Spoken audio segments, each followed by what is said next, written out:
మార్గశిర మొదటి గురువారం ఉదయమునే లేచి గోమయముతో వాకిలి ఇల్లు శుభ్రపరచవలెను.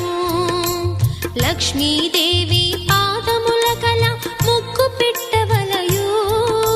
కొత్త కొలత పాత్రను తెచ్చి కడిగెండ పెట్టవలెను.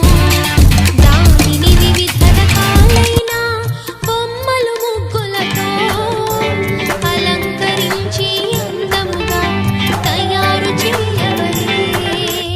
లక్ష్మీదేవి కథ, శ్రీ లక్ష్మీదేవి కథ. లక్ష్మీదేవి కథ, శ్రీ లక్ష్మీదేవి కథ.